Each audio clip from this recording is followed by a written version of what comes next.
love, light and laughter should be the essence.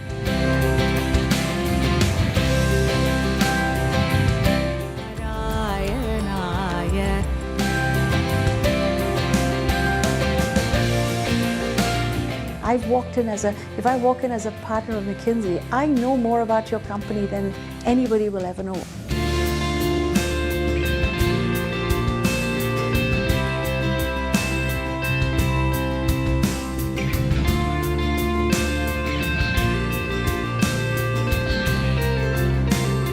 So I really wish you curiosity about people. And finally, I wish you curiosity about yourselves.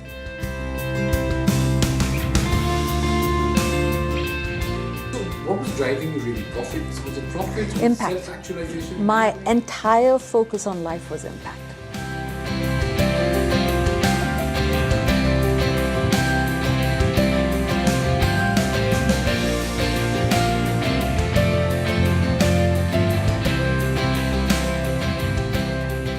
And my mother's like, you're not going to Madras Christian College. This is a boys' college, and no way. I mean, I think there were like a few girls in Madras Christian College. You had to take a train to go there. So my mother said, no way, you're the first daughter of the house, you're not going there.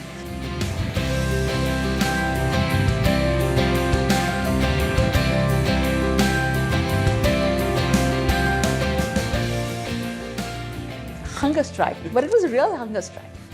And of course, it was a battle of wills. It's the first time I learned to flex it, you know.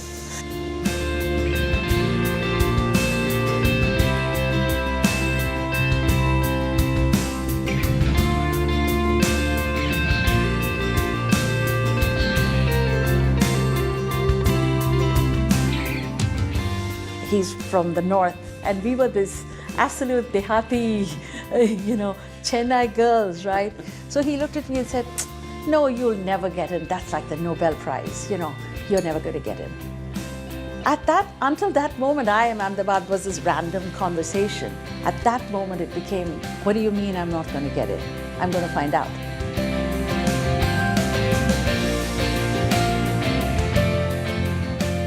So 3 of these professors are sitting there. My bio I'd written there.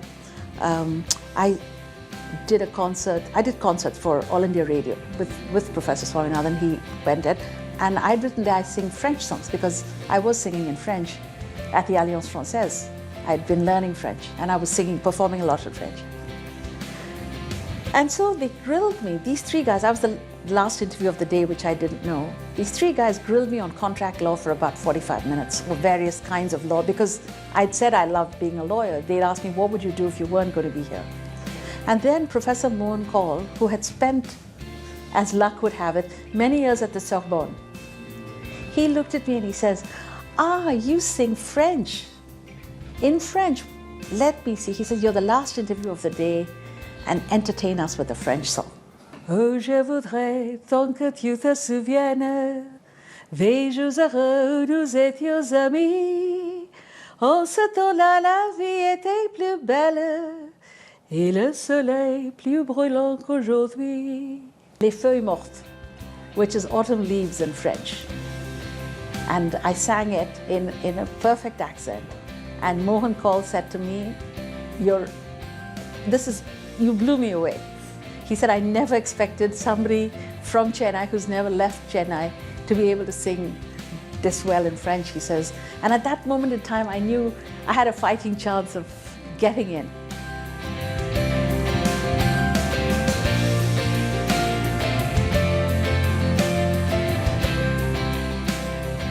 I did terribly academically. I really wasn't, because it was the first time I'd ever left home completely. I was finding myself in the biggest way possible. And so I heard a lot of music, and we had a room called the DJ, which I would go in at 2 o'clock in the morning and listen to the same record. In fact, my yearbook entry was, she killed us all softly with her song.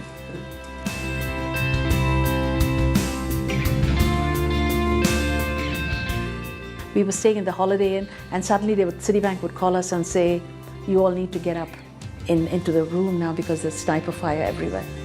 And then they evacuated us at some point.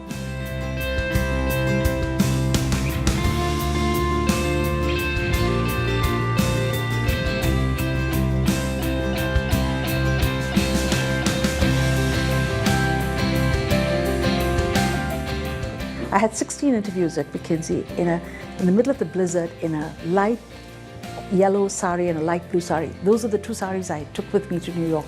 And I had open-toed slippers. That's what I wore ridiculously.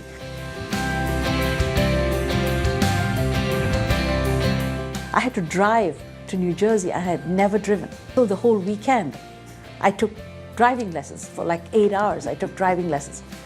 And it's fine to take driving lessons in Queens or whatever, but it's yet another thing to get on a highway.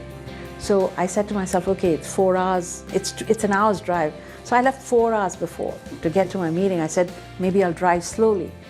But then I'm driving on the slowest lane, you know, the fast lane, which is empty. But you're not supposed to be on the fast lane. So everybody's giving me their finger. And I think they're waving to me and I'm waving to everybody. This is my first day. And I'm saying hello, hello. And every person on this thing, because I'm stopping traffic. But I didn't know I was stopping it. This was how innocent and how naive I was.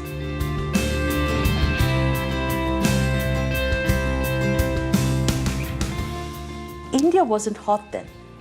People didn't look at India and say, software economy, greatest emerging democracy.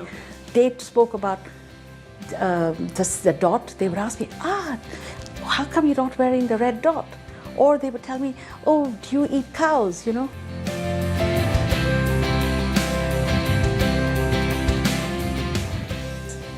So one guy would talk about his, you know, why is your hair so black? Or why are your teeth so white? And you know, the first time I was so taken aback, and the second time I actually stopped the meeting and I said, that's a really good question.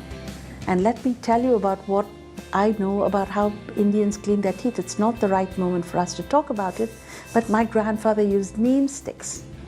And these neem sticks are guaranteed to keep your teeth extra clean. And by the way, that's probably how the genetics got passed on. But you know, we can have a discussion about this another time.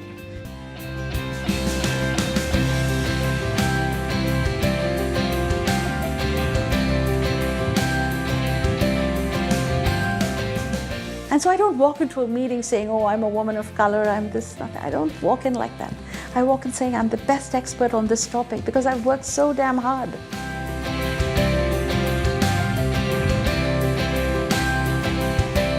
I've set up this company to invest in financial institutions because I saw this huge value in banking.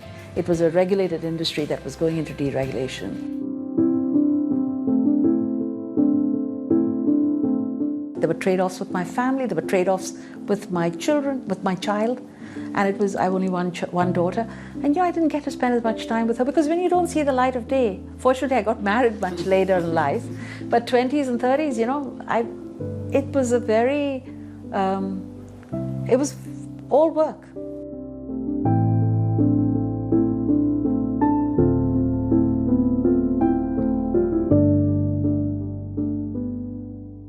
Love, light, and laughter should be the essence, and it wasn't. My business world was a very different business world. If I had to do my business world all over again now, going back to 50 years or whatever, I would have a very different approach to the business world.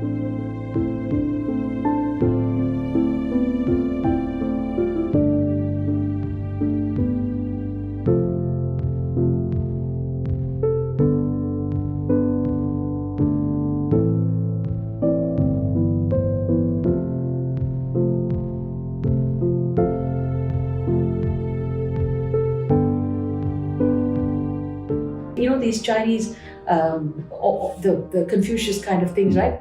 Before enlightenment, you chop wood, and after enlightenment, you chop wood again.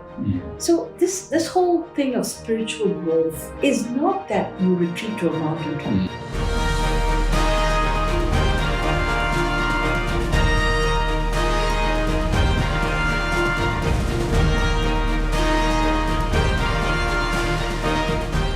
If I died now, it would be there's nothing I would do differently.